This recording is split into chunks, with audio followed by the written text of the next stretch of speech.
Hi friends, జనవరి 1, 2025 నుండి Android and ఐఫోన్లో WhatsApp అయితే పనిచేయదు. అండ్ డేటా బ్యాకప్ వాట్సాప్ వినియోగదారులకు చాట్ డేటాను తిరిగి గూగుల్ డ్రైవ్లో నిల్వ చేసుకునే సౌకర్యాన్ని అందిస్తుంది.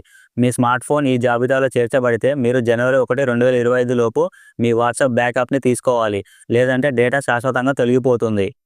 ఆండ్రాయిడ్ కిట్కాట్ ఓఎస్తో పనిచేస్తున్న ఫోన్లో వాట్సాప్ తమ సేవలను నిలిపివేయనుంది. ఇది దాదాపు 9-10 ఏళ్ల క్రితం తీసుకొచ్చిన ఆపరేటింగ్ సిస్టమ్.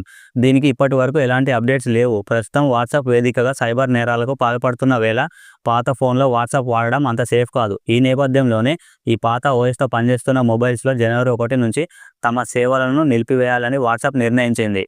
ఐఫోన్లో కూడా ఆండ్రాయిడ్ మొబైల్స్తో పాటు ఐఫోన్లకు వాట్సాప్ తమ సపోర్ట్ నిలిపివేయనుంది.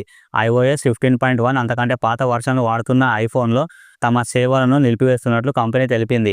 ఒకవేళ ఎవరైనా ఎప్పటికీ పాత iPhone 5s, iPhone 6, iPhone 6 plus ఫోన్లు వాడుతుంటే వారు కూడా కొత్త ఫోన్లకు అప్గ్రేడ్ అవ్వాల్సి ఉంటుంది. ఇందుకోసం ఐఫోన్ యూజర్లకు కంపెనీ వచ్చే మే 5వ తారీఖు 2025 వరకు గడువు ఇచ్చింది. వాట్సాప్ సర్వీసులు నిలిచిపోనున్న ఆండ్రాయిడ్ ఫోన్లు ఇవే. ఇక్కడ లిస్ట్ పెట్టాను, చెక్ చేయండి.